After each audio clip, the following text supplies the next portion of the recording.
You're watching Balance of Power. I'm David Weston. When David Stockman was budget director back in 1985, the national debt was approaching $2 trillion, which caused some alarm. Today, it's approaching $22 trillion, which means we are once again pressing up against the congressionally imposed limit on government borrowing. We welcome now David Stockman, President Reagan's budget director, over $16 trillion. No, that's not over $16 trillion, but I'd like it if you did have that much money. He's the author of Peak Trump, The Undrainable Swamp, and the Fantasy of MAGA. And he's also a former investment banker and corporate executive. He's coming back to Bloomberg for today's conversation in chief. So welcome, David. Good to have you. Well, it's obvious the swamp has not been drained because when we took office in January 1981, the debt was actually under $1 trillion. And the first thing, to his great regret, that Ronald Reagan had to do was ask Congress for an increase in the debt ceiling above $1 trillion. He unfortunately was never able to slow down the growth of the debt because the tax cut got too big, defense got out of control. But that's where it all started. Remember, in 1980, that $1 trillion was 30% of GDP. It had taken a long time to get to that $1 trillion mark. In fact, 38 presidents before him.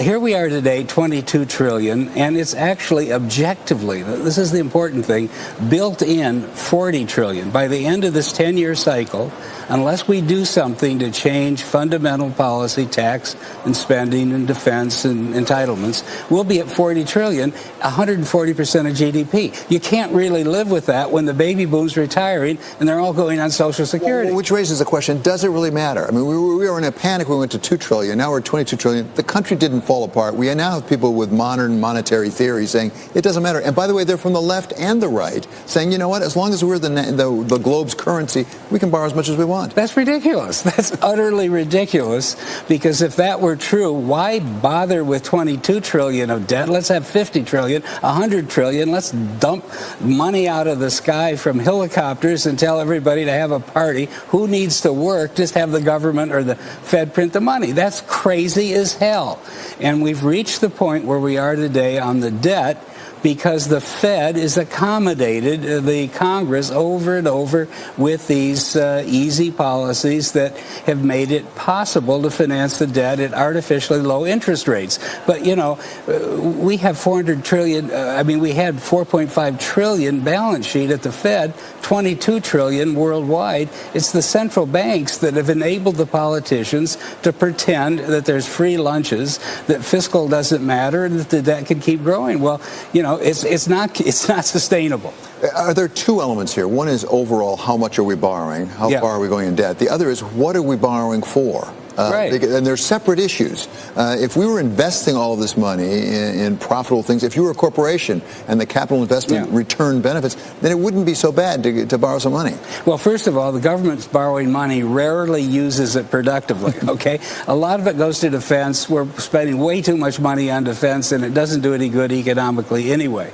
The rest is going to entitlements, which keep people, in dollars, but it doesn't help the economy grow over time. If we look at the private side, there's been an explosion of debt. Business debt was $10 trillion at the time of the crisis. It's $15 trillion now. What did they do with it? Most of it went into stock buybacks, M&A deals, leverage recaps, and so forth. That has not planted productive capacity for the future. So both privately and publicly, we're borrowing like there's no tomorrow to have a party today on Wall Street, a party in Washington, but where are we going to be a year, 2 years, 5 years from now when this debt is even greater and the baby boom is retiring at a rate of 10,000 a day? We're going to have 80 million people retired within a decade.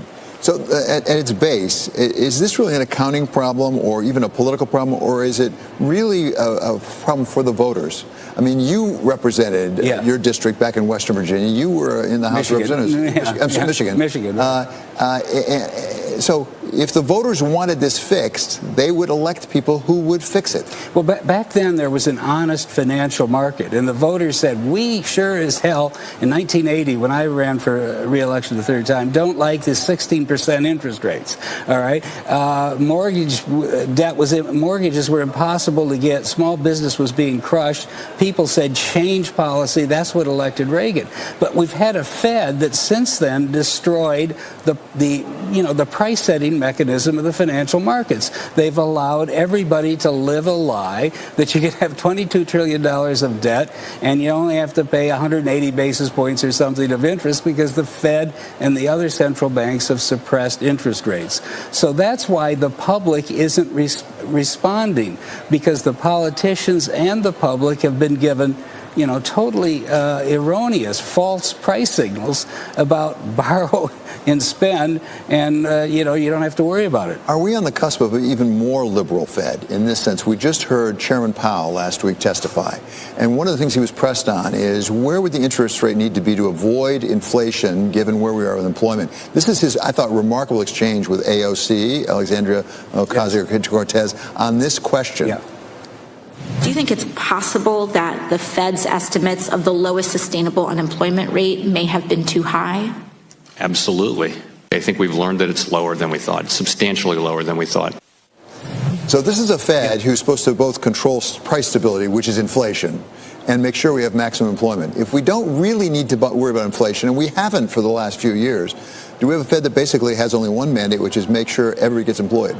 No, because the Phillips curve was never correct, and he at least admitted that it doesn't exist.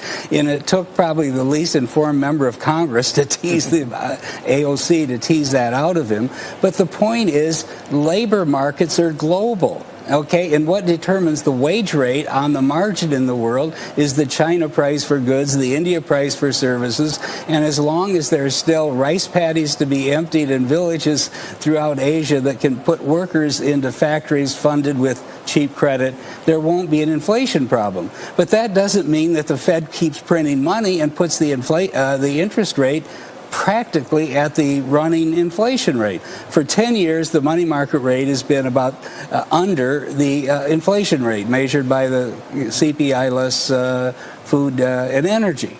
Now, that hasn't helped Main Street. That has been a gift to Wall Street. So Wall Street is up 300% from the bottom. On Main Street, we've had the weakest recovery in history.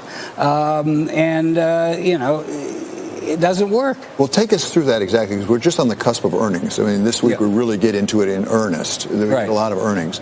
If, in fact, the interest rates were higher, if the Fed did what you wanted to do, how would that benefit the C-suite? How would that benefit Main Street? If interest rates were higher, at least there would be an honest price in the financial markets for borrowing versus not borrowing. If you had honest interest rates, I don't think the C-suites would be borrowing trillions of dollars to buy back their own stock. It's an irrational decision. They're loading up their balance sheets with debt that they're going to carry for the indefinite future in order to buy some shares back today and goose their earnings by the quarter. That isn't productive investment. So we're living a lie. That's all I can tell you. Households are borrowing too much.